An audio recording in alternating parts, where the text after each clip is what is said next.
DDR-Museum Dr. Wolle. Frag Dr. Wolle.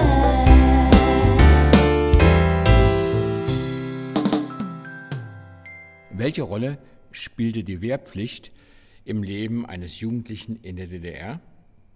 Jeder männliche Jugendliche der DDR bekam mit 17 Jahren eine Postkarte nach Hause geschickt und wurde damit aufgefordert, zur Musterung zu erscheinen, zum Wehrkreiskommando zu kommen. Da fand dann eine ärztliche Untersuchung statt, ob man tauglich war oder nicht, aber es war so gut wie jeder tauglich. Und am Ende dieser Untersuchung war ein Gespräch mit der Musterungskommission. Und das war eben der Moment, wo sich vieles entschieden hat. Da gab es im Prinzip 3 Möglichkeiten. Entweder man verweigerte den Wehrdienst ganz. Das machten im Allgemeinen nur Jugendliche, die sehr konfessionell gebunden waren. Die hatten dann einen Spaten auf den Schulterstücken, deswegen auch Spatensoldaten genannt. Die machten Bauarbeiten, die 18 Monate lang.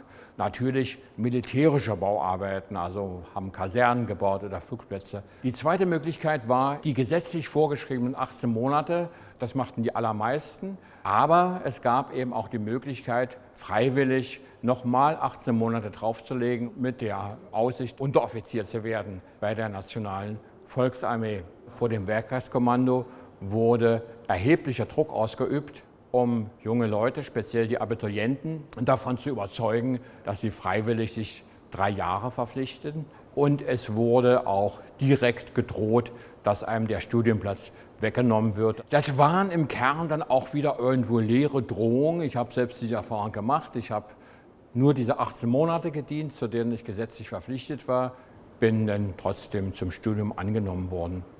Formal war der Dienst an der Grenze nicht freiwillig, aber jeder wusste, dass an dieser Grenze scharf geschossen wird und deswegen verweigerten sich innerlich sehr viele Jugendliche diesem Dienst. Und wenn sie bei der Musterungskommission klipp und klar sagten, dass sie nicht auf Flüchtlinge schießen würden oder dies noch vor der Vereidigung in den Kasernen sagten, wurden sie stillschweigend in andere Einheiten versetzt. Das sieht ja aus wie bei Hemmels unterm Sofa. Soldat Schulze, 3 Wochen Scheißhausdienst. Nun kam eben der Tag der Einberufung, in der Regel so mit 18, 19 Jahren, wo man dann in der Kaserne stand und vom ersten Moment an nur angebrüllt wurde und rumgescheucht bis zum geht nicht mehr. Das war natürlich Prinzip. Die jungen Männer aus dem Zivilbereich, die sollten nun sozusagen vollkommen moralisch gebrochen werden. Das war aber nicht das Schlimmste. Das Schlimmste nach meiner Erinnerung war dieses EK-System, dass die Älteren, die sogenannten EKs, die Entlassungskandidaten, sich bemüßigt fühlen, die frisch Eingezogenen zu malträtieren und zu demütigen. Und die Offiziere, die eigentlich dafür verantwortlich gewesen wären, sowas zu unterbinden, die haben entweder weggeguckt oder sie hielten das für eine normale Form der militärischen Erziehung. Also sowas wäre hier nicht durchgegangen, so das nicht auf Kante hier, die Unterhosen, das großen Ärger gegeben.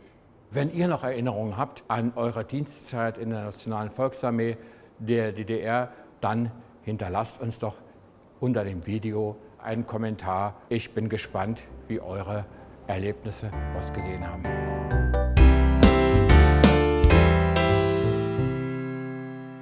Wenn ihr selbst noch Fragen an mich habt, dann schreibt mir bitte diese in die Kommentare. Ich freue mich auf euren Beitrag. Wenn ihr keine Folge von Frag Dr. Wolle verpassen wollt, dann klickt bitte auf Abonnieren.